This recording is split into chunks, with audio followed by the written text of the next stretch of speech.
Hacer saber todo lo que necesitas. Una abogada y un médico Desde otra perspectiva. perspectiva. Queremos que compartas con nosotros Todas tus inquietudes, tus dudas y todo lo que se te ocurra. un espacio fresco y diferente para estar a gusto, A gusto. donde intentaremos resolver tus dudas de todo lo que tú quieras. Todo lo que tú quieras.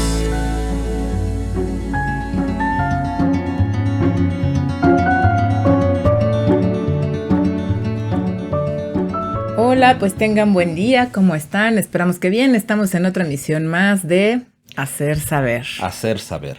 Hola doctor, ¿cómo estás? ¿Qué tal? Buenos días, buenas tardes, buenas noches a la hora que nos escuchen. Un gusto que nos acompañe nuevamente. Mi nombre es Alberto Labra Yo soy Susana Holguín. y vamos a ver un tema bien interesante. De hecho, es súper interesante, ¿no? Y hay muchos mitos al respecto. Hay muchas cosas que se dicen sobre el autismo y que muchas son mentiras, muchas son ciertas. Y pues al final la idea es que hoy entendamos todo esto. Hoy es educación especial enfocada al autismo y está con nosotros Renata Flores. quien tiene una escuela y se dedica a la educación especial enfocada a los niños con autismo, como les había dicho. ¿Cómo estás, Renata? Muy bien, gracias. Bienvenida. Gracias por abrir el espacio para hablar de este tema. Y un tema bien importante, porque, ¿sabes? Parece como que estamos muy lejos del autismo, pero en realidad estamos muy, muy, muy cerca. En 2019, justo antes de la pandemia, se hizo por ahí algún estudio, se encontró que entre el 0.5 y el 1% de la población mundial entra en los trastornos del espectro autista. No es nada menor, estamos hablando de 40 a 80 millones de personas en todo el mundo que sufren este tipo de trastornos. Entonces, de repente como que lo vemos muy sencillo, como que escuchamos autismo y pensamos en Sheldon Cooper y pensamos que es divertido ser autista, cuando en realidad es un mundo de cosas, quizás no tan malas como nos hacen ver algunas películas, algunas series, mucho de lo que vemos en la televisión, pero finalmente sí hay muchos errores de concepción en cuanto al autismo y en general a los trastornos del espectro autista. Entonces sí es un tema que vale la pena mucho explorar y que en general conozcamos. Exacto, totalmente. Creo que esto que mencionabas, todo lo que nos ha dado como las películas de Hollywood, ver que el autismo, es el superpoder, ¿no? Exacto. Va a ser un gran genio. Ajá. O sea, de 20 que conozco, solo uno va a tener esos dones. O a lo mejor no.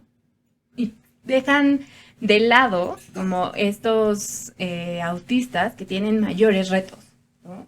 Y unos retos bien cañones, ¿no? Porque aparte, seguro les ha tocado en el súper así de, seguro esta mamá no lo tiene bien educado. Y es como, no, está sufriendo una crisis en ese momento por el ruido, por todo. Entonces, hay demasiados mitos dentro Claro. de todo ¿Cómo esto. identificamos? O sea, ¿cómo identificas? ¿Qué es autismo para empezar? Empezando por ahí, claro. Empezando por ahí. Autismo, o así como lo dice el DSM-5, son muchísimas explicaciones, ¿no? Porque uno lo tiene que ver. Cuando haces me regreso un poco. Cuando hacemos un diagnóstico, no es solamente, pues ya lo vi y listo. Hay que aplicar pruebas, hay que tener un buen ojo clínico para poder determinarlo. Y pues tiene un conjunto de síntomas, ¿no? De síntomas o características. Y no todos entran dentro del autismo, que justo últimamente ha llegado no sé si lo han visto, un TikTok que es autismo digital. Es como, no existe eso, ¿no? Muchas mamás es como, es que por la pandemia se hizo autista. No, el autismo naces con el autismo y toda tu vida vas a tener autismo. Y también están relacionando vacuna con autismo, Sí, ¿no has sí, escuchado y eso, sonó doctor? muchísimo. Sonó muchísimo, muchísimo. porque justo, ese es un gran mito, justo. Se me fue ahorita el nombre del doctor que lo hizo, pero él lo hacía por una cuestión monetaria, ¿no? El decir, si yo te pongo la vacuna, tu hijo va a tener autismo, ¿no? Y creo que no es cierto. Vacunen a sus hijos, por favor. Sí, por favor. O sea, por favor, no se dejen llevar por ese gran mito que le generó muchísimo dinero. Y fue un mito y que hasta la fecha sigue, y no es cierto, ¿no? Todavía no se ha descubierto como en sí la etiología del autismo, porque, bueno, en Francia hay un estudio que justo estaban estudiando el área de Broca, pero cada fisurita que tiene el cerebro era diferente. O sea, no hay una que diga, híjole, sí, es por aquí, ¿no? O es biológico, o es químico, o algo. No, por eso no se sabe como de dónde viene. Se sabe que está aumentando. Sí, claro, hay un aumento bastante Considerable, ¿verdad? Sí, está. Sí. Y yo como mamá, ¿cómo me doy cuenta que mi hijo es autista? Porque yo he escuchado hablar de Asperger, que es un tipo de autismo. Entra dentro, o sea, del espectro. Dentro del espectro, porque justo el DSM-5 como que sí catalogaba autismo, Asperger y trastornos del desarrollo, trastorno general del desarrollo. Eran estos tres. Y después con el CI-11 entran todos dentro del espectro autista, ¿no? Entonces, es más bien dicen, está dentro del espectro con un cierto nivel, ¿no? Tenemos 3 niveles. Nivel 1, 2 y 3. ¿A qué se refieren estos niveles? Al apoyo que va a tener nuestro chiquitín. Pero estos niveles son fluctuantes. ¿Por qué? Porque tenemos 5 áreas en las que son, o son las que van a desarrollar más estos pequeños. Lenguaje, que es uno, que justo si tenemos un chiquitín, decimos, híjole, no está hablando, ¿no? Y entonces ahí se enciende como tu primera alarma, ¿no? Que normalmente a los 6 meses ya están balbuceando. Mi pequeño no lo está haciendo. O a los 3 meses no hubo esta sonrisa social que normalmente un bebé tiene. Cuando tú le empiezas a hablar, es esta sonrisa de, alguien está hablando. Sonrisa social. Los pequeños con autismo no lo tienen. No lo presentan desde los 3 meses. O hay quienes sí, porque también hay un autismo que al año, su primer año de vida es totalmente normal, justo cumplen el año y dejan de hablar, dejan de tener este contacto visual, dejan de hacer todo lo que hacían, literal. Y entonces yo ahí siento que es un golpe más fuerte para los papás. ¿Pero qué? ¿Como que se desconecta algo o qué? Porque ¿cómo explicas? Digo, a mí me impresiona esa parte. ¿Cómo explicas que un niño empieza a hablar, lo ves normal, digo, de alguna manera, por llamarlo, y de pronto, ¡pum!, se desconecta? Sí, termina siendo un shock impresionante para los papás. Sí. Totalmente, porque se caen todas las expectativas. Claro. ¿No? Y ahí, pues, ya cuando empieza todo esto del diagnóstico, todo empieza el duelo, ¿no? Esta parte de, ya no va a ser todo, ¿no? Todo lo que yo tenía en mis expectativas, pues, se derrumban y entonces empieza parte del duelo. Pero yo siempre que doy un diagnóstico les digo, a ver, este es el diagnóstico. Tu hijo sigue siendo Juanito, ¿no? Y no dejes de ver que es Juanito. Sí, tiene un diagnóstico, pero ese diagnóstico no se lo va a llevar, ni va a terminar con su vida, ni nada. Vamos a darle apoyo para que tenga una vida lo más independiente posible, sí. Pero las expectativas dependen del grado de autismo, de acuerdo a la calidad de vida que pueda tener una persona o un niño con autismo. Sí, de acuerdo como a las posibilidades, ¿no? O sea, el autismo, desgraciadamente, las terapias son muy costosas, ¿no? Entonces no todos tienen esa oportunidad, pero también he conocido personas que tienen muy pocos recursos y que siguen tratando a su hijo como si no tuviera un diagnóstico. Y entonces eso los potencializa de una forma brutal. O sea, justo el no ver el diagnóstico y ver a su hijo y decir, ni modo, tiene que cargar cajas porque pues aquí es lo que hay y es lo que va a aprender a hacer. Y los niños lo hacen, ¿no? Sí, claro que va a tener altas, bajas y va a ser todo un reto acoplarse a él, sí. Pero, o sea, va a ser un niño que dentro de su familia va a ser visto, va a ser, pues, acogido, ¿no? Y por la sociedad, finalmente. O sea, es un poco difícil, pero pasa lo mismo que, no es el tema, pero que con los niños, los pacientes con trisomía 21, con síndrome de Down, que antes era una maldición que un niño naciera con trisomía 21 y actualmente son gente muy funcional. Y antes se decía, tiene una sobrevida de 15 años y los niños con síndrome de Down se mueren a los 15 años, a los 16. Y actualmente vemos adultos, incluso adultos mayores que tienen este padecimiento y con una calidad de vida pues relativamente buena, relativamente muy, muy buena. Y cuando hablamos de autismo, y que ahí tal vez el ejemplo clásico es el Asperger, Hay gente brillantísima. Otra vez, no estamos hablando del síndrome del sabio. Hablamos de que pueden llegar a ser gente muy brillante y algunos sí. Elon Musk, por ejemplo, está diagnosticado como Asperger. Este señor Tim Burton, Anthony Hopkins, esta chica sueca, Greta Thunberg, Keanu Reeves, o sea, hay Steve Jobs, hay muchísima gente que están diagnosticados como Asperger y están teniendo una calidad de vida muy buena. Y están haciendo, vaya, una vida que nos da envidia a muchos de nosotros.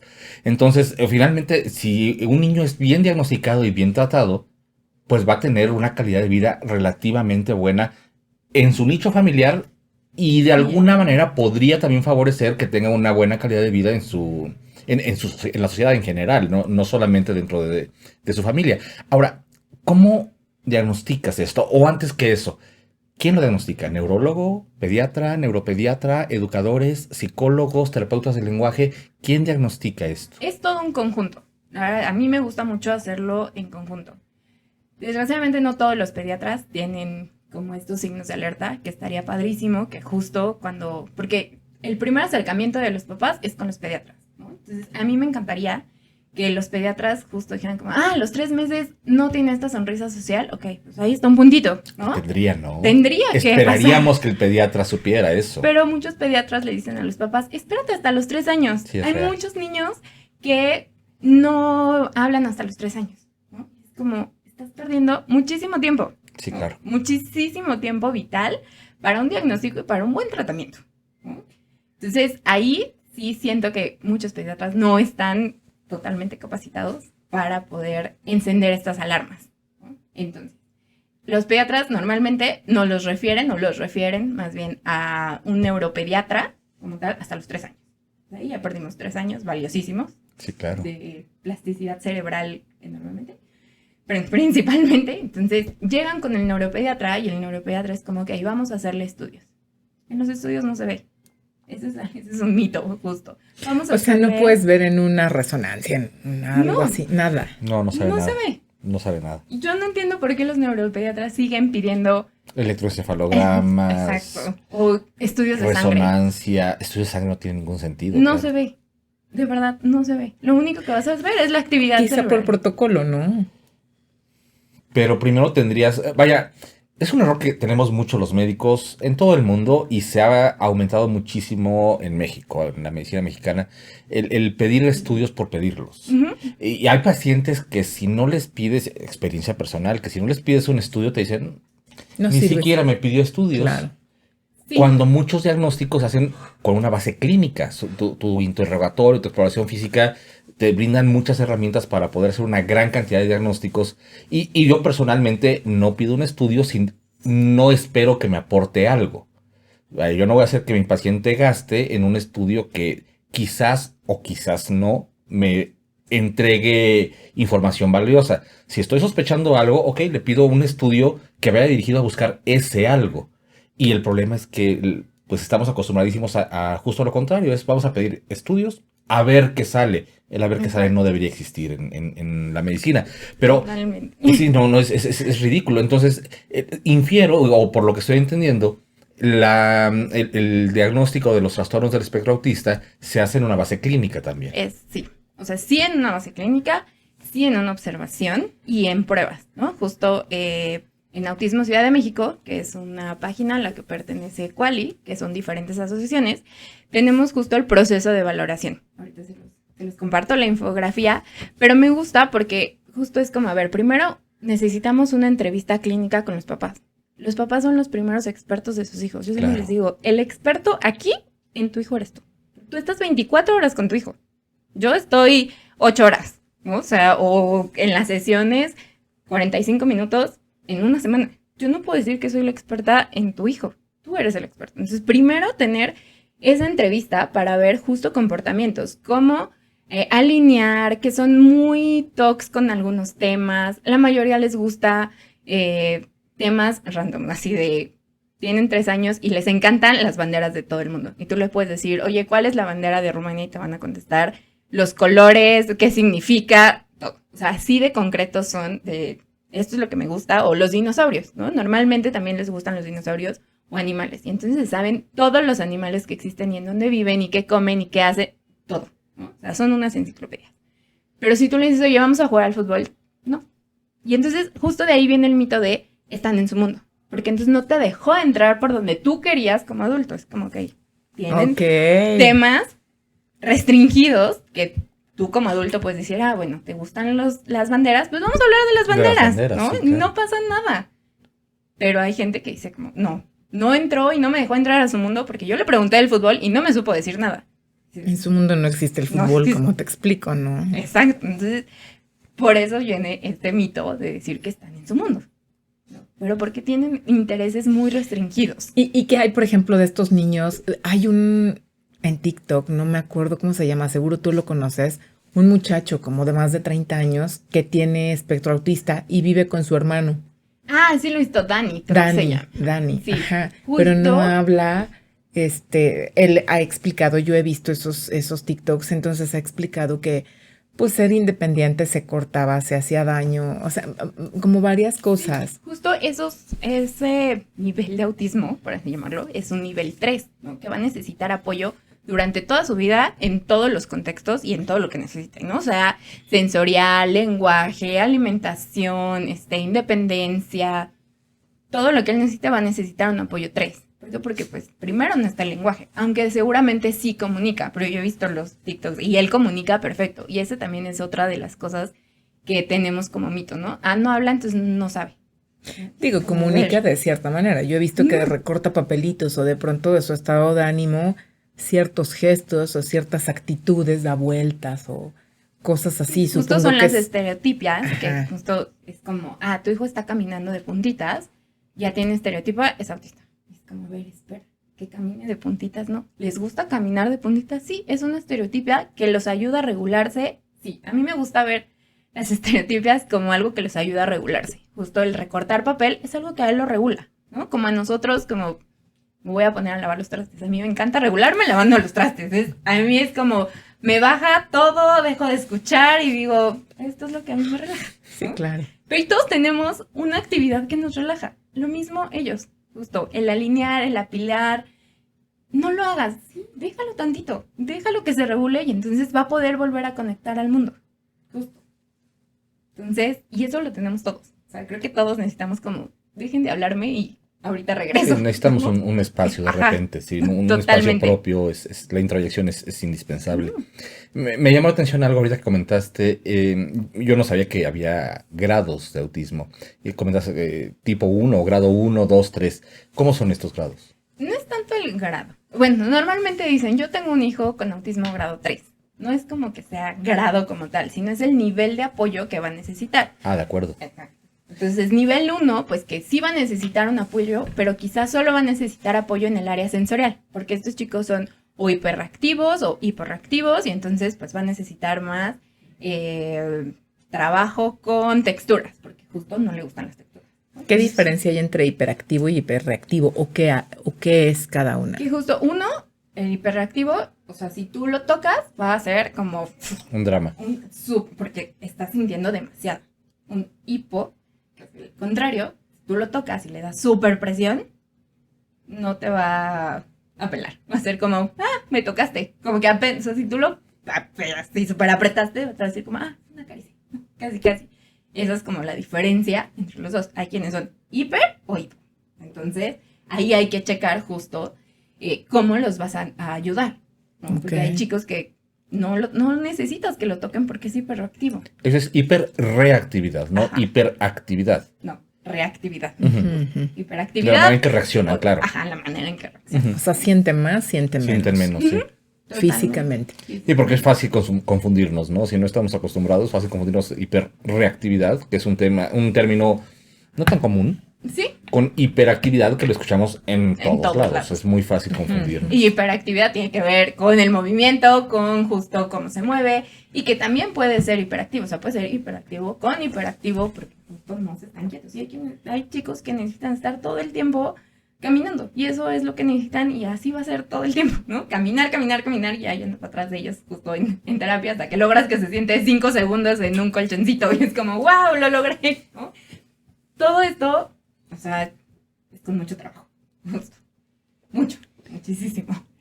Entonces, comentabas, bueno, el diagnóstico se hace basados en una entrevista, exacto. una serie de una batería de estudios, bueno, de test, Sí. de cuestionarios, me imagino.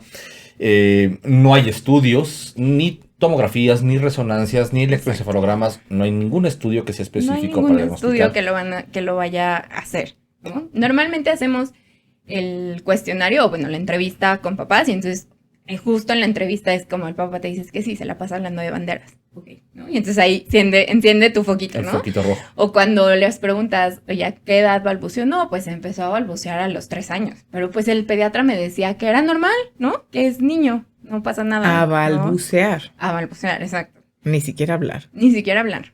¿No? Pero hay muchos pediatras que siguen diciendo que los niños van a hablar mucho después y es como, no. ¿A qué edad tendría que hablar un niño, normalmente? Normalmente empiezan a balbucear, que es como de bla, bla, bla, a los 4, 6 meses. Ajá. ¿No? Una palabra como tal, que empiezan como mamá, papá, a lo entre 6 y 8 meses es lo esperado. ¿No? Uh-huh. Al año ya tendría que estarte diciendo mamá, leche, por ejemplo. ¿No? Empezar a O construir papá, pequeñas frases. Uh-huh, una frase de 2 o de 3, al año y medio está perfecta. Pero hay chicos que no. Y entonces cuando van con el pediatra, les dice el pediatra, no te preocupes, hasta los 3 años tienen el límite. Y no es cierto. Se va toda esa plasticidad. Sí, la plasticidad cerebral se pierde conforme vamos creciendo. Exacto. Y estamos hablando de 3 años de vida. O sea, ni siquiera hay chicos que me ha tocado diagnosticar a los 10 años. Yo voy a hacer una pregunta. No es que yo no sepa la respuesta, pero es importante porque habrá gente que tiene ciertos... mala información, vamos a llamarla así. Pero una persona con autismo tiene rasgos físicos diferentes. No. Justo por eso, o sea, tú cuando ponías el ejemplo de trisonomía, ¿no? 21, la trisomía 21, pues vemos, ¿no? Casi siempre su nariz chatita, el alargamiento, los ojitos, separados, su lengüita, todo eso. La lengua grande. Normalmente tienen estos rasgos. En el autismo no. No hay como un rasgo físico que digas, sí, solo dicen, se ve rarito. Pues sí, pero se ve rarito como... Por la actitud. Por la actitud, justo, sí, por sus no conductas. que tenga un cambio físico. Exacto. Totalmente. Y justo nos ha tocado ver, bueno, a ustedes seguro les han tocado ver chicos con audífonos, seguramente en algún lado, ¿no? Porque justo es una parte de sensibilidad que no aguantan los ruidos altos, ¿no? Entonces es mejor que si van a salir, pues usen los audífonos y no pasa nada, ¿no? Es como está bloqueando los estímulos que en algún momento van a hacer que tenga una reacción, ¿no? Porque sus reacciones son fuertes, no es un berrinche, que justo ahí hay que separarlo. No es que sea un berrinche, es que su cuerpo está sobrepasado totalmente, ¿no? Y entonces va a tener la condición que tiene. Una condición. ¿El autismo es una enfermedad? No es una enfermedad porque no te puedo dar una pastilla y se va a curar. Entonces se cataloga que doctor, como condición. Una condición de vida. Es una línea tan delgada, sí. tan delgada entre enfermedad, trastorno, condición, alteraciones. De repente es difícil encontrar cuál es la frontera entre uno y otro. Estrictamente hablando, son trastornos del espectro autista. Traigo la definición del DSM-5.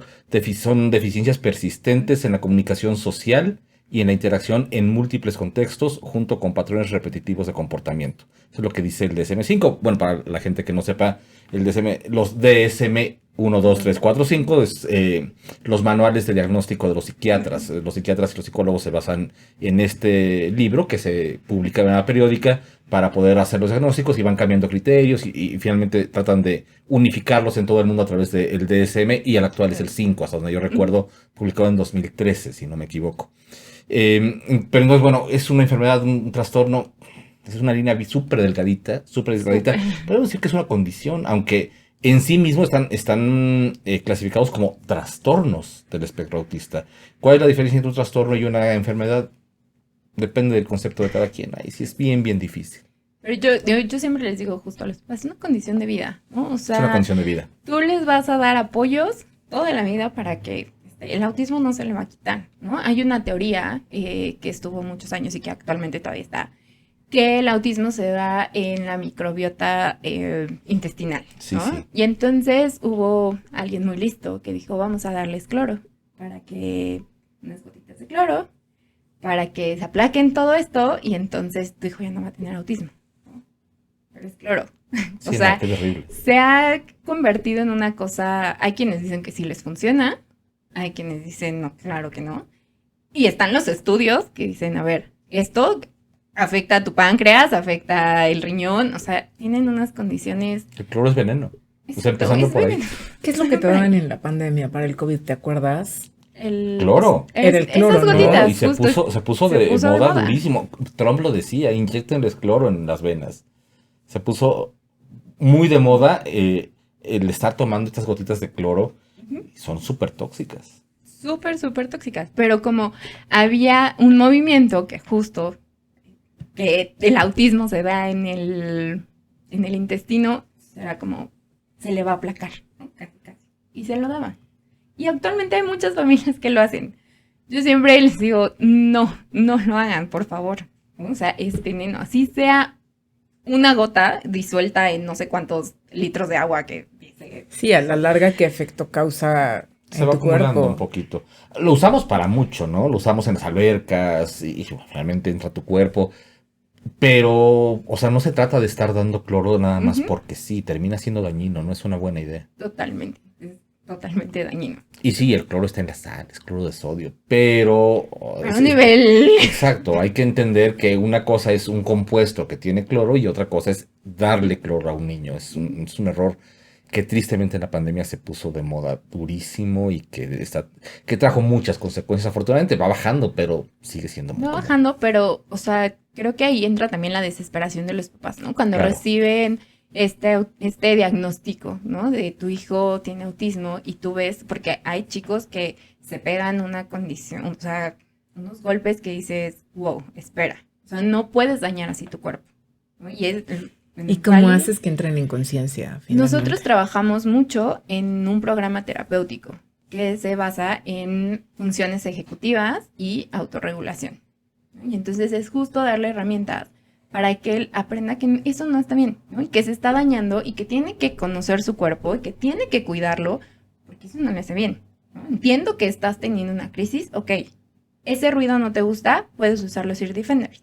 Estás enojado, puedes usar un Chewy-Tube, que es como una mordedera de super plástico y viene como por grados, súper fuerte o más suavecita. Y entonces, ok, estás enojado, lo entiendo, pero puedes morder esto. No te muerdas la mano, ¿no? O, ok, ¿quieres pegarte? No voy a dejar que te pegues, pero sí te puedo prestar una almohada, ¿no? Y entonces, pégale la almohada.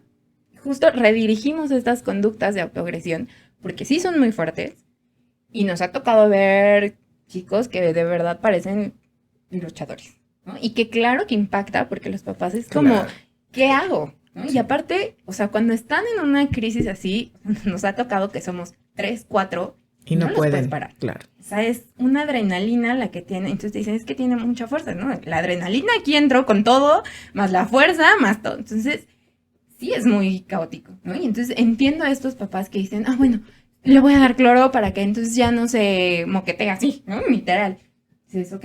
Dice, es que sí me funcionó porque ya no se pega, ¿no? Porque literal, o sea, se siente mal por dentro, no es porque no tenga, o sea, Sí, si es claro. como vas viendo, Le dices, quitas Qué fuerte. salud y el niño no se puede mover porque le estás dando cloro, pero no es porque Exacto. realmente se haya mejorado. porque se haya mejorado. Lo que sí hemos visto es estas dietas de gluten free, sin azúcar, que ahí sí digo, bueno, no estás haciendo nada malo, ¿no? No le estás dando otra cosa. ¿Y Que tampoco se ha funcionan? demostrado que No funciona. No, exacto, no han demostrado. Yo he visto con algunos chicos que sí les funciona.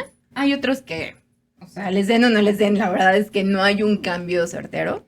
Pero hay mamás que sí dicen como, no, sí. Si no toma azúcar, claro que no tiene tanta energía y entonces está más pasivo y si tú crees que le funciona, tampoco está mal que no le des azúcar. Si les ¿no? das Digo, clonazepam tampoco van a estar muy activos. Exacto. Claro. ¿Y los medican? Hay niños a los que los Sí, medican. Sí, he visto hay muchos casos. que sí. Y normalmente los neuropsiquiatras les dan Ritalin, justo clonazepam para dormir, Los porque tienen justo dormidos. también tienen esta parte del sueño. O sea, el sueño está muy cañón. ¿no? O sea, me ha tocado que en las noches se despertó a las 2 de la mañana y no se ha dormido y son las 9 de la mañana. ¿Qué hago? ¿Me lo llevo? ¿Te lo dejo? No, pues déjalo, o sea, no pasa nada. Porque sabemos que no se va a ir, o sea, no se va a llegar a su casa a dormir, sin que hasta en la noche ya se duerme, ¿no? Y entonces vuelve a dormir bien una semana y luego otra vez, ¿no? O sea, estos ciclos de sueño. Tienen trastornos de sueño también. Sí, mucho. Tienen mucho insomnio estos niños, Muchos, ¿no? sí, porque aparte justo se despiertan y ya no se duermen. No es como un bebé que se despierte, lo puedes arrullar y se vuelve a conciliar el sueño. No, se quedan despiertos horas. Sí está... ¿Y cuál es la expectativa o cómo se vive este tipo de niños? Porque bueno, no sé si llamarlo que es algún tipo de discapacidad. Pues entra dentro de lo que es discapacidad, sí entra, porque pues al final necesitas un apoyo. Claro. Como, o sea, puede ser, aunque sea muy funcional, quizá, por ejemplo, Sheldon, ¿no? O sea, es muy funcional, pero él necesita apoyo en la parte social, ¿no? O sea, él entablar una conversación, ser socialmente activo, le cuesta la vida. Claro. Y necesita del apoyo de alguien más como para hacer ese clic socialmente. Entonces ahí diríamos que tendría como un nivel 2, ¿no? Entonces por eso les digo que justo los niveles son súper fluctuantes. Y por ejemplo, la expectativa, bueno, que quería o quiero expresar es, hay muchas rampas para discapacitados, hay muchas adaptaciones. Socialmente, ¿cómo son aceptados o cómo debe ser tratado o qué necesitaría ser readaptado en el entorno en el que nos desarrollamos para que una persona con espectro autista se pudiera desarrollar más, claro, y fuera incluido, ¿no? Por este tema de inclusión. Uno, que todo tenga visuales. Ellos son súper visuales, ¿no? Yo siempre les digo a los papás, es como cuando vamos a China y no sabemos su lenguaje, ¿no? Y entonces, ¿qué es lo primero que vemos? Los pictogramas, ¿no? Que están, y entonces dices, quiero ir al baño, y entonces de donde ves el monito del baño, es como, o sea, ahí está, ¿no? No necesitaste preguntar ni hacer nada, es como, ahí está. Ellos es lo mismo. Si nosotros les damos los apoyos visuales de lo que va a pasar, de lo que va a ser, la anticipación es algo que les ayuda mucho, ellos pueden ser mucho más activos y mucho más dependientes. En Argentina están súper adelantados, y allá, o sea, el transporte público tiene pictogramas de cómo tiene que pagar, qué tiene que hacer, si ya se quiere bajar, qué tiene que hacer. Entre paréntesis, entendamos por pictogramas esta parte de anuncios o de imágenes que te indica por medio del gráfico, ajá, las acciones, claro. Exacto, de qué es lo que tienes que hacer. Ok, Entonces, fíjate qué interesante. Sí. Y que no es como que te estoy pidiendo que le inviertas justo a las rampas, ¿no? Que aparte están muy mal invertidas, ¿no? Porque está la rampa justo terminando la coladera, ¿no? Y dices, ajá. Pero ya cumplieron. Cumplir por cumplir, o le pones el barandal, ¿no? Justo pero, por terminando ejemplo, la rampa. Para las personas invidentes, digo, yo he visto también que hay braille, o sea, señalamientos braille. ¿En serio? Sí, los del Castillo de Chapultepec están mal escritos. No es cierto. Sí. Y de algunas estaciones de la línea verde. Qué triste. Porque justo el braille, para que tú lo puedas escribir, escribes de derecha a izquierda. Cuando lo volteas, entonces ya dice la palabra. Entonces justo esos son los errores al imprimir, que lo escriben al revés. Y entonces pues obviamente no dice nada. Bueno, los que no sabemos braille nunca nos hubiéramos enterado de eso. Claro, o el lenguaje de señas, ¿no? Ya ves que fue famoso chisme que en las conferencias del presidente decían todo menos lo que estaba diciendo el presidente, ¿no? Entonces, pues qué triste, ojalá que las autoridades se pusieran más las pilas en este sentido, ¿no? Sí, porque no es mucho, o sea, realmente, o sea, los pictogramas sería uno. Hay varios aeropuertos que ya están teniendo como estos espacios de calma, ¿no? Que es como un cuartito donde ya no hay más estímulos, están bloqueados de ruido. Lo vi hace poco en el aeropuerto de Singapur. Exacto. Pero en los aeropuertos del mundo lo están haciendo. No lo he visto. Tristemente nunca he visto eso no lo en hemos México. visto. Lo más que tenemos es que Iluminamos de Azul ha hecho que tú vas justo con tu pase de abordar, mi hijo es autista, y te dicen, ok, sáltate la fila y espera enfrente. Es lo más que tenemos de inclusión. Y como gente que no prestamos servicios, sino que compartimos, por ejemplo, en un aeropuerto, en una estación del metro, en un restaurante, en un museo, cuando vemos a una persona autista o en crisis, como dices, ¿cómo hacer conciencia? O sea, Yo creo que lo mejor que podemos hacer es ser empáticos con los papás, ¿no? Porque los papás se están muriendo, uno, de pena de qué es esto, porque todos me están viendo y todos están diciendo mi hijo es un mal educado. Porque así somos la sociedad. sí, claro. Sí, sí. Es como primero juzga y entonces, ay, ¿cómo está dejando que le haga ese Entonces, berrinche? primero es pensar, quizá ni siquiera es un berrinche, quizá tiene una Exacto. condición diferente y ser un poco más, como dices, empáticos y... Totalmente, decir, creo que no necesita que esté en la mitad del museo aquí, ¿no? O sea, podemos irle avanzando a la siguiente sala y dejarlo, ¿no? O sea, eso es lo mejor, o solamente voltear a ver a la mamá como, te entiendo, no pasa nada, ¿no? No te estoy juzgando, porque eso es algo que las mamás siempre nos dicen, como, es que me siento tan juzgada, ¿no? O sea, tengo que salir casi con un letrero de mi hija o mi hijo es autista y por eso se metió a la fuente, ¿no? Es como, ay, no, qué... Les encanta el agua, claro que sí van a beber agua, se van a ir a meter, ¿no? Porque les cuesta trabajo esta parte de inhibición. Es todo un camino y toda una parte de terapia, se puede decir, para evitar que se metan, ¿no? Es mucho trabajo. Y justo el trabajo terapéutico, pues, o sea, uno es más caro que otras cosas. Dos, es de mucho tiempo. O sea, es estar todo el tiempo, como no te puedes meter a la fuente. Si quieres agua, puedes llegar a casa y te puedes meter a bañar, porque eso sí está bien, ¿no? Es encaminar estas conductas. Pero claro que a la primera vez que yo le diga y se lo ponga, aunque sea en un visual, no lo va a entender todavía, ¿no? Sí, Va a claro. decir, sí, claro. ¿Cuánto es mucho tiempo? Ahorita comentabas, esto va a tomar mucho tiempo. ¿Cuánto? ¿Cuánto es mucho tiempo? Cada niño tiene su ritmo. Me encantaría decirte, uy, con 3 veces ya lo va a hacer.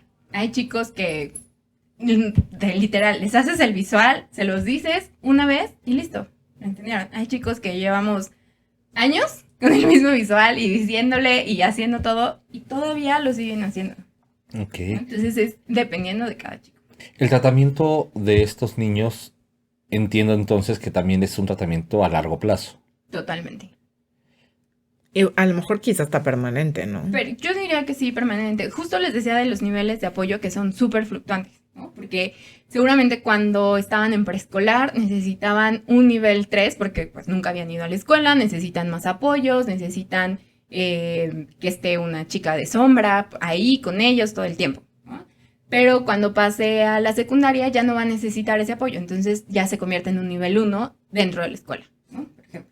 Pero sensorialmente va a tener Ok. un nivel 3 porque es hiperreactivo y entonces necesita todavía de terapia de sensorial, necesita estar trabajando más cosas, ¿no? Entonces, por eso son fluctuantes estos niveles. No es como que desde el principio va a estar en un La nivel. hiperreactividad se mejora. No siento que se mejore, ¿sabes? Como que llegan a tolerar un poco más el contacto. Ujú. Y siento que permiten un poco más de, bueno, ya te puedo tocar y no vas a tener esta reacción tan abrumadora, por así llamarlo. Ok. Pero entonces finalmente la van a tener toda su vida estos Sí. niños. Y no hay manera de que se les quite. No siento que se les vaya. ¿Y Bueno, qué tan normal puede llegar a ser su vida cuando son adultos? hay chicos que son totalmente independientes. De hecho, o sea, hay casas, bueno, no totalmente independientes, pero sí hay casas.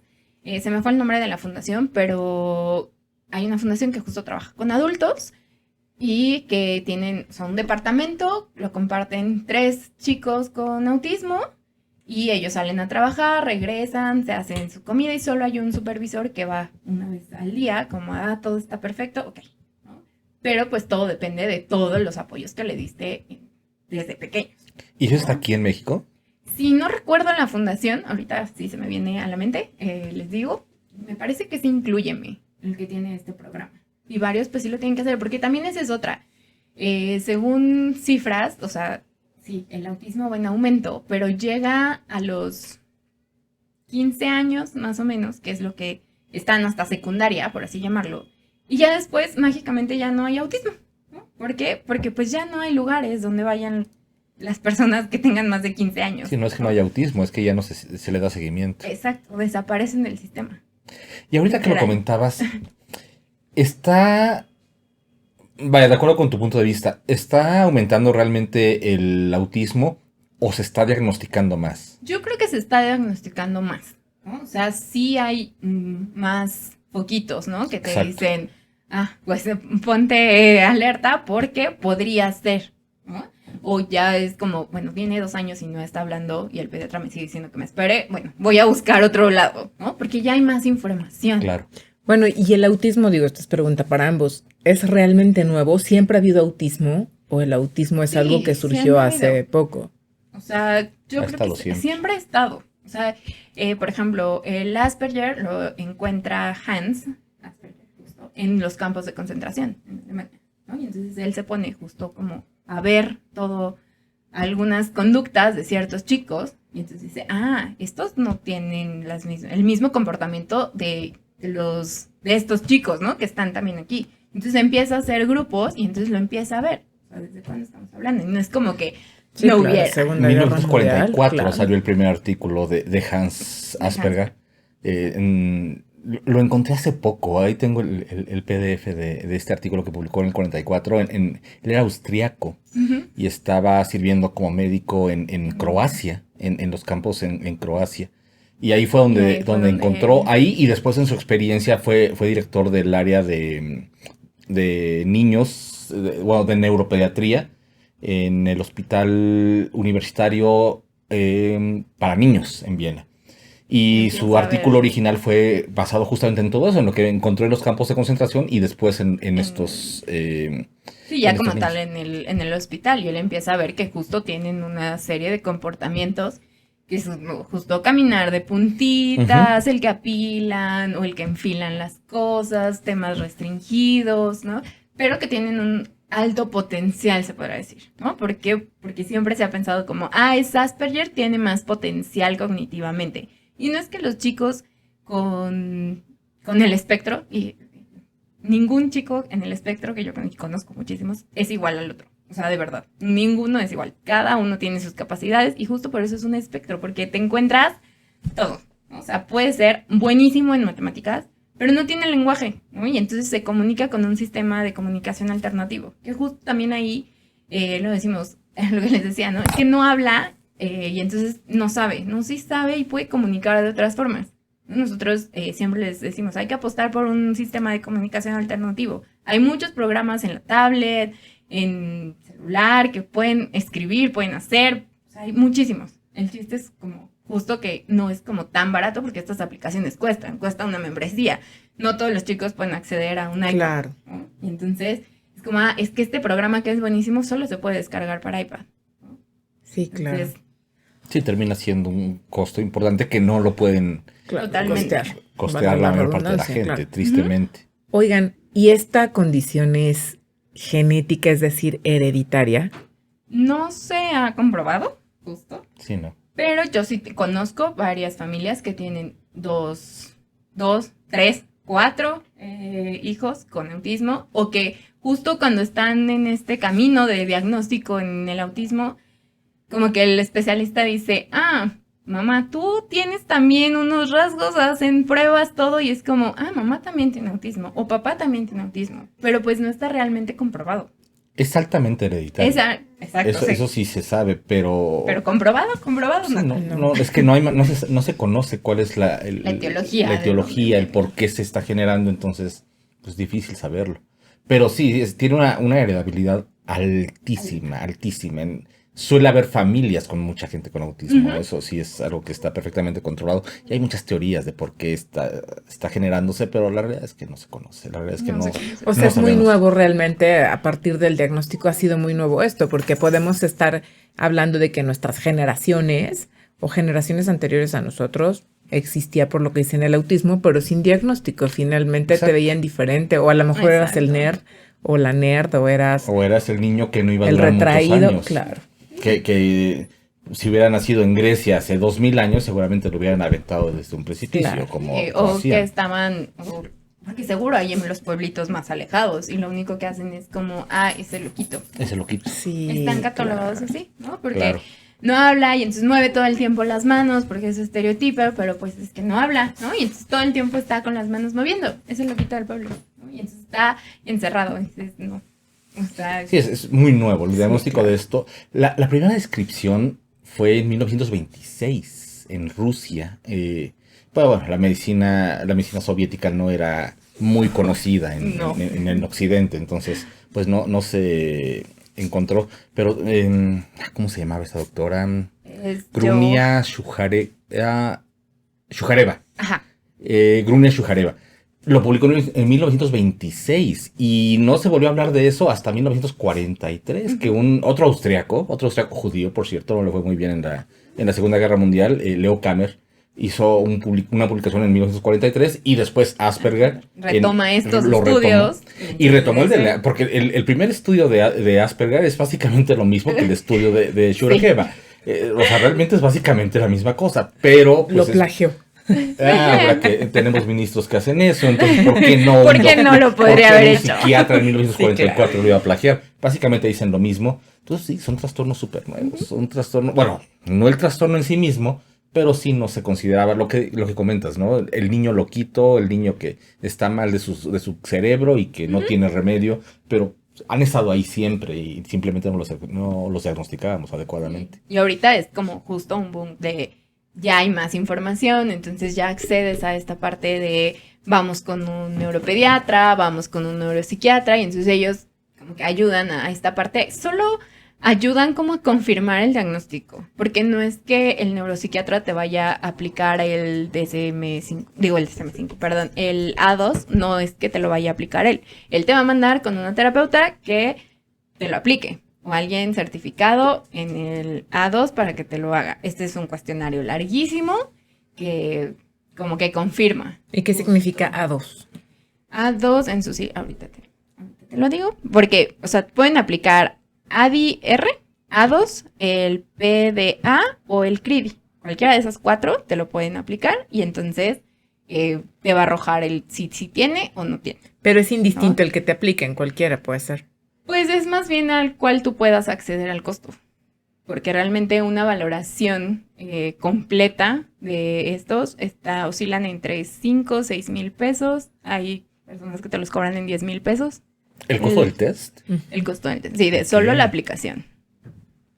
¿Cuánto tiempo te tomas el A2, por ejemplo? El A2 yo me tomo de 4 a 5 sesiones, más o menos, en poderlo aplicar. O sea, es largo. 5 horas. Sí, no es como que, solamente contéstame estas preguntas. No, tú tienes que ver, o sea, vienen una serie de preguntas, pues, y te dicen como, ok, ¿cómo interactúa el niño con los bloques? ¿Cómo interactúa el niño con el juguete? ¿Cómo interactúa contigo? O sea, y viene por áreas y viene, o sea, por eso tiene mucho que ver también con el ojo clínico. O sea, el diagnóstico te toma 6 horas. Yo creo que un poco más la entrevista. O sea, es primero la entrevista, luego aplicas como un prefiltro que se podría considerar que es el Véanme, que ese lo publicaron, que es de acuerdo a la población mexicana. Uh-huh. Es buenísimo, se me fue el nombre de la doctora, pero ese es aplicado aquí en México, entonces está súper bien porque el MChat, por ejemplo, es suizo, me parece, y pues está a una población suiza, ¿no? Entonces, pues también esos rangos nos hacen que a veces no entren dentro del diagnóstico, o sí. También ahí, todas estas pruebas tienen ahí. Es mucho más complejo de lo que yo me imaginaba. Sí. Si en estos ya te aparece como sí tiene una posibilidad alta, entonces ya aplicas las pruebas diagnósticas. Después de pues ya te vas justo al cotejo al DSM-5, ¿no? Como, ok, si entra aquí, si tiene esto, ok. Entonces sí se va, ¿no? Y también se pueden aplicar las pruebas de desarrollo. Yo las pruebas del desarrollo sí las aplico cuando son muy pequeños. Cuando me llegan de 2, 3 años, sí se aplican. Pero cuando llegan chicos de 10 años, es imposible que le puedas aplicar el Betel o el IBI, ¿no? O sea, sí es como, híjole, no está tan padre porque vienen de 0 años a 3 y 5 años. ¿Cómo se lo aplicas? ¿No? Sí, ya no no aplica. hay manera. Entonces, si te llega en una edad temprana, claro que se lo aplicas la prueba de desarrollo y entonces ahí también te empieza a salir. Porque normalmente, bueno, yo me he dado cuenta que los chicos con Asperger, es decir, son mucho más torpes motoramente que los chicos con autismo, o sea, con el espectro. Los Asperger son más torpes motoramente. Entonces, sí se ve ahí un desfase como tal ya en el desarrollo. Y también nos permite que yo les decía, ¿no? Que al año se pierden todas estas habilidades motoras. ¿no? O todo lo que consiguió de lenguaje, motora, todo. Y entonces ahí es cuando empiezan a ver los papás como, es que sí hacía esto y de repente dejó de hacerlo. Y ese es como, yo siento que es el más, que da más shock. Oye, ¿qué haces con estos niños que llegan ya grandes, que te llegan a los 10, 12, 13 años, que no habían sido diagnosticados, pero que los ves y dices, bueno, esto claramente es trastorno del espectro autista? Normalmente ya vienen trabajados, por así Ok. llamarlo, ¿no? Ya asisten a un colegio, o ya asisten a algún taller, algo, y solamente es acompañar a la familia, ¿no? Es acompañar y darles como más opciones, como todavía estamos a tiempo de trabajar terapéuticamente en algunas conductas, sensorialmente, o hay chicos que a esa edad todavía no tienen ninguna intervención porque estaban buscando el diagnóstico. ¿Y es conveniente u obligatorio dentro de la terapia del niño que los papás o las personas que conviven con ellos tengan una terapia alterna para poder saber lidiar con ellos o no? Realmente como obligatoria no. Hay mamás que hacen como, yo vi un curso de comunicación alternativa, me voy a meter, ¿qué te parece? Dale. ¿Pero O sea, es conveniente siempre- o no es conveniente? Yo digo que sí, porque les dan más herramientas, ¿no? O sea, nosotras, o bueno, en Quali siempre es como acompañamos a la familia y le decimos, aquí están las opciones, ¿qué necesitas? Te enseño a hacer historias visuales para que puedas anticipar con tu hijo. Sí. Oye, ¿me puedes ayudar a hacer una historia visual porque me voy a ir de viaje? Claro, te ayudamos, ¿no? Te vamos apoyando y de cierta forma, pues tú como mamá empiezas a ver y dices, si esto lo apoyan en la escuela, pues yo ya lo voy a hacer así, ¿no? Y entonces de repente nos escriben las mamás de, oye, hoy le dije qué íbamos a hacer en todo el día y nos fue perfecto en el día. ¡Súper! ¡Qué padrísimo que lo aplicaste! ¿No? Y eso es como, qué padre que te estás apropiando de las herramientas que le estamos dando a tu hijo. Si toman un taller extra, está padrísimo. Eso sería lo Ok. ideal. Pero sí hay programas para padres o para familiares. Sí, normalmente estos cursos los abren justo para papás o para monitores, porque también esa es otra. Aquí en México no tenemos pues nada de inclusión desde las Sí, escuelas, no. ¿no? Y entonces normalmente las escuelas lo que dicen es como, ok, sí te acepto a tu hijo porque no te puedo decir que no, pero lo vas a traer con un monitor. Y entonces Ok. ese monitor implica una colegiatura más de tu hijo. Sí, claro. O sea, paga la colegiatura y aparte paga el monitor y aparte paga la supervisión. O sea, sí es muchísimo, ¿no? Porque Valentina. en la SEP no hay esta figura, ¿no? O sea, lo más que te puede dar una escuela pública es decirte, tengo UDEI, si bien la psicóloga va a ir a verte una vez a la semana, si bien te va, o cada 15 días, y tu mamá, pues tienes que estar aquí afuera a ver si tu hijo tuvo algún accidente o algo, pues tienes que estar al pendiente para que tú entres y puedas controlarlo. Qué No, fuerte. no es un panorama sencillo. No, No. claro. No es un panorama nada En sencillo. ningún sentido, ¿eh? En ningún sentido. Si un niño convencional es mucho trabajo, Representa un trabajo imagínate, gigantesco. Claro, Gigantes. claro. O sea, y claro que están los CAM, porque muchas veces, pero hay CAM. Sí, pero en el CAM, o sea, es una maestra titular, un asistente y 10 niños con diferentes diagnósticos, ¿no? No nada más es autismo, está el que es ciego, el que es sordo, el que tiene discapacidad intelectual, pero el que está en silla de ruedas porque es parálisis cerebral. Entonces, realmente es muy difícil que les puedan ofrecer algo. Hay CAMs buenísimos, sí, pero hay otros que la maestra dice, a ver, o veo esto o hago la parte terapéutica, que normalmente esa parte no la ven en ningún CAM o en ninguna parte escolar, por así llamarla. Eso es totalmente aparte que implica otro costo también. Es gastar y gastar y gastar y gastar. O sea, al final, sí, no hay mucho apoyo No. al respecto. Vaya. No. Si no tienes para pagarlo, lo más probable es que tu niño esté condenado a no tener una vida cercana a lo que esperaríamos que fuera normal. Aquí, o sea, a nivel nacional, por así llamarlo, y con terapias accesibles y buenas, está el DIF Zapopan de autismo, que lo dirige Carlos Núñez, un gran amigo, y que está haciendo un gran trabajo con ese DIF de autismo, y está planeando como justo replicarlo, ¿no? Con los demás, pero pues sabemos que las autoridades no es como que digan, sí, se va a ir todo este presupuesto al DIF. No, son muy pocos los estados. Sí, claro. Solamente, o sea, ahorita solo conozco el DIF de Zapopan, que lo está haciendo perfecto y que realmente las terapias son de calidad y son a un costo muy accesible porque es el DIF y con un gran equipo. En Ciudad de México.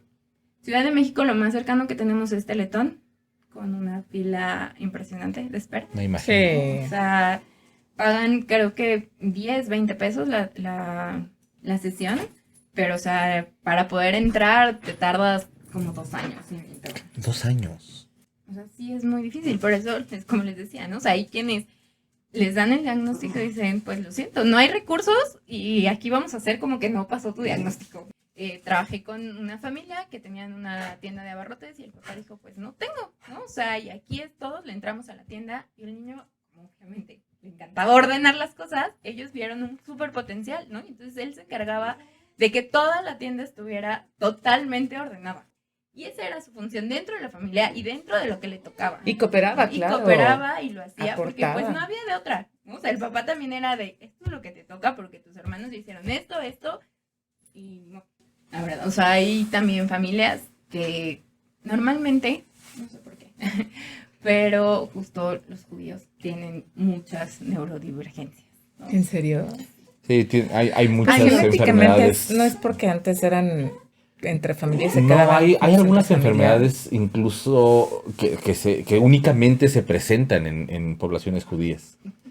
Es una población que tiene bastante uso de la educación especial y que son muy apapachadores, que justo tienen como programas, tienen toda una parte de apoyo a estas familias, que es como, ok, no te preocupes, tu hijo necesita un monitor, nosotros como unión, por así llamarlo, pagamos la mitad, ¿no? Y tú costeas la otra mitad, y entonces tienen muy buenas oportunidades. Ojalá todos. Creo que en el Centro Deportivo Israelita, aquí en Periférico, hay como un grupo de apoyo para estos niños. Y no sé si sea gratuito o a costos muy Pero accesibles. solo para la comunidad Pero judía. solo para la comunidad judía, sí.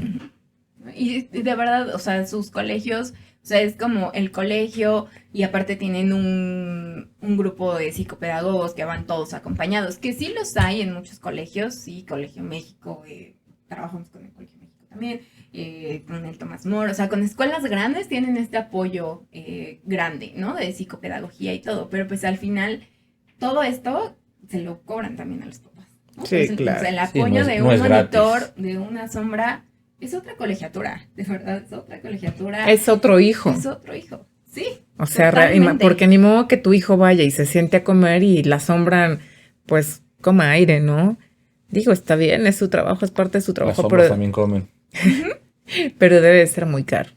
Sí, una sombra monitor, más o menos, está cobrando ahorita por muy barata, 8,000 pesos mensuales, más o menos, ¿Por cuánto tiempo? O sea, por para estar, la jornada escolar, o sea, 8 horas. de 8 de la mañana que entran a 2 de la tarde. Y para hacer sombra te tienes que preparar.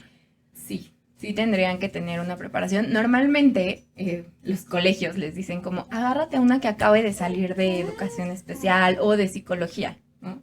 Que no tienen experiencia justo en este medio. ¿Qué es lo que les decimos a los papás? Ok, te va a cobrar barato, ok, pero no va a hacer nada porque acaba de salir de la carrera, no tiene idea de una adaptación curricular, de qué tiene que hacer, no tiene idea de nada. Hay quienes sí tienen o le dan como esta parte de yo voy a poner de mí y entonces me aplico, pero hay quienes no, es como pues es un trabajo. Sí, la experiencia es importante. Y en todos los aspectos de la vida. Y alguien con experiencia, con una supervisión, oscila entre 15,000 a 20,000 pesos. Wow. Sí, se disparan los costos. Se dispara.